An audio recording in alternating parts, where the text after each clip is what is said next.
বন্ধুরা কেমন আছেন? আশা করছি ভালো আছেন।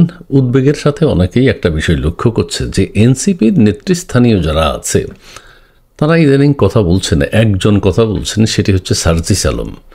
কথা বলছেন না কারা?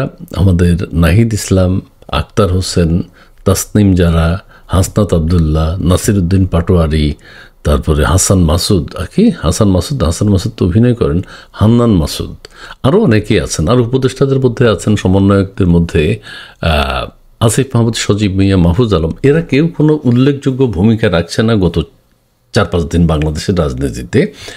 কিন্তু আমাদের সার্জিস আলমকে তো কথা বলে যাচ্ছেন, এনসিপির পক্ষে বেশ গুরুত্বপূর্ণ ভূমিকা পালন করছেন উত্তরবঙ্গের যিনি প্রধান সমন্বয়ক। কলিজা তুলে ফেলতে হবে কার, সেটাও তিনি বলছেন। কাকে সেফ এক্সিট দেওয়া হবে, কাকে সেফ এক্সিট দেওয়া হবে না। সেফ এক্সিটের মানে হচ্ছে মৃত্যু, মৃত্যু মানে সেফ এক্সিট, মৃত্যু ছাড়া সেফ এক্সিট নেই। এখন আবার বলছেন যে জুলাই সনদ আইনগত ভিত্তি না দিয়ে কারো সেফ এক্সিট হবে না, এটাও তিনি বলছেন। এছাড়াও আরও অনেক গুরুত্বপূর্ণ বক্তব্য তিনি রাখছেন। শাপলা প্রতীক পেলে কি হবে, না পেলে কি হবে। না পেলে কিন্তু ভয়ঙ্কর কিছু একটা হবে, কলিজা, গুদ্দা, হাড্ডি, মাংস এগুলো বের করে ফেলবে। দ্বিতীয় কথা হচ্ছে কারো সাথে জোট করবে কি করবে না, করলে কি হবে, না করলে কি হবে। জোট করলে তাদের মার্কা নিয়েই তারা নির্বাচন করবে, শাপলা মার্কা যদি এখনও পায়নি, অন্য কারো মার্কা নিয়ে তারা নির্বাচন করবে না। আর জোট করবে কাদের সাথে? যারা কমিটমেন্ট করবে যে ক্ষমতায় গেলে জুলাই সনদ বাস্তবায়ন করবে, সংস্কার করবে এবং বিচার প্রক্রিয়া অব্যাহত রাখবে। এইসব বিষয়ে একজনই কথা বলছেন, সেটি হচ্ছে সার্জিস আলম। তাহলে অন্যরা কোথায়? অন্যরা কেন কথা বলছে না? তারা কি অন্য কোনো পরিকল্পনা করছে? তারা কি আবারও 24শে জুলাই আগস্টের মতো কিছু ভাবছে? প্রধান উপদেষ্টার প্রতি তাদের কি আস্থা আছে? আমাদের রিজওয়ানা হাসান বলছেন যে সেফ এক্সিট কারা চায় সেটা নাহিদ ইসলামকেই প্রকাশ করতে হবে, নামগুলো বলতে হবে।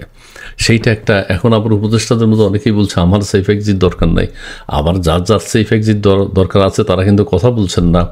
আবার আমাদের ওই যে উপদেষ্টা আছে না, ব্রিগেডিয়ার সাখাওয়াত, তাঁর কোনো কথাই শোনা যাচ্ছে না। তিনি নির্বাচন সম্পর্কে গত 20 বছর আমাদের নির্বাচন, গণতন্ত্র, সন্ত্রাসের বিরুদ্ধে তার অবস্থান আমাদেরকে বুঝিয়েছেন, কিন্তু এখন নিজেই তিনি ডাইল ভাত হয়ে গেছেন। এখন তাকে 7.62 বলার পর যেহেতু অন্য মন্ত্রণালয় সরিয়ে দিয়েছে, আত্মসম্মান বোধ থাকলে তিনি পদত্যাগ করতে পারতেন, কিন্তু তিনি করেননি। তিনি আছেন, একজন নির্বাচন কমিশনার উপদেষ্টাও হতে পারেন না, সেই আইনও তিনি ভঙ্গ করছেন। অথচ 20 বছর আমাদেরকে আইন কানুন শিখিয়েছেন, এখন আর আইনের মধ্যে নাই। আমাদের এই যে স্থানীয় সরকার বা নির্বাচন কমিশন, সংস্কার কমিশনের তিনি বদিউল আলম মজুমদার, তিনিও তো নানান কথা বলছেন। হাসতে হাসতে ওই যে বিএনপির সালাউদ্দিন বলছে আমেরিকা থেকে মাল একটা আসছে, বদিউল আলম মজুমদার বলছে আবার দেখলেন কি আরও দেখাবো। আবার আমাদের মান্না সাহেব হাসতেছেন, মানে একটা সার্কাস চলছে। যাই হোক, আমি আসি উত্তরবঙ্গের প্রধান নেতা, প্রধান সমন্বয়ক সার্জিস আলম সম্পর্কে। তিনি বলছেন, এনসিপির মুখ্য সংগঠক উত্তরাঞ্চল সার্জিস আলম বলেছেন জুলাই সনদের ভিত্তিতে, আইনগত ভিত্তি না দিয়ে কারো সেফ এক্সিট হবে না। জুলাই সনদ বাস্তবায়ন করা বর্তমান সরকারের সবচেয়ে বড় দায়িত্ব। তিনি বলেছেন জুলাই সনদ বা সেফ এক্সিটের মানে হলো মৃত্যু, মৃত্যু মানে সেফ এক্সিট, এর বাইরে কোনো এক্সিট হবে না। এবং আবার তিনি এখন বলছেন যে জুলাই সনদ বাস্তবায়ন করলে সেফ এক্সিট হবে, ওইটাই সেফ এক্সিট, এর আগে কারো সেফ এক্সিট হবে না। নাহিদ ইসলাম বলেছেন যে সেফ এক্সিটের জন্য অনেকে কাজ করছেন। আমাদের রিজওয়ানা হাসান বলছেন যে সেফ এক্সিট কারা চায় সেটা নাহিদ ইসলামকে প্রকাশ করতে হবে। আমাদের তাসনিম জারার কোনো কথা আমরা শুনতে পাচ্ছি না। আমেরিকা যাওয়ার পর জাতিসংঘ সম্মেলনে অংশ নেওয়ার পর তাই বাকরুদ্ধ হয়ে গেছেন। আক্তার হোসেনের কোনো কথা শুনছি না। কেন শুনছি না? নাহিদ ইসলাম যে সেফ এক্সিটের কথা বলে থেমে গেছেন, আর কথা বলছেন না। কোথায় নাসিরুদ্দিন পাটোয়ারি? উত্থাল পাথাল কথা না হলে আমাদের আলোচনার বিষয়ও তো পাইনি আমরা। দেশবাসী আলোচনা করবে, সমালোচনা করবে, নানান কথা বলবে তাদেরকে নিয়ে। তবে ওই সেনাবাহিনী সম্পর্কে 2-1টা কথা বলেছেন তারা, ঠিক আছে, কিন্তু এটাই শেষ নয়। সার্জিস আলম যেভাবে দায়িত্ব পালন করছেন সেভাবে তো অন্য কেউ এখন আর দাঁড়াচ্ছেন না। গণতন্ত্র, কলিজা, গুদ্দা, কিডনি কার বের করতে হবে, সেটি একজন দায়িত্ব পালন করছেন।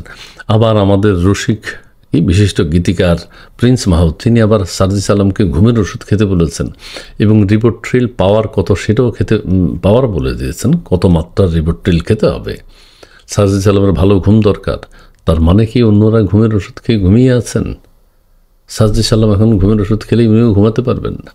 সেটা যাই হোক, তারা গরম গরম কথা বলবেন, দেশের মানুষ রসদ পাবে, সেটি নিয়ে আলোচনা করবে, ঠিক আছে? তবে আর একটা কথা সবশেষে বলতে চাই, সবজির দাম কিন্তু কম।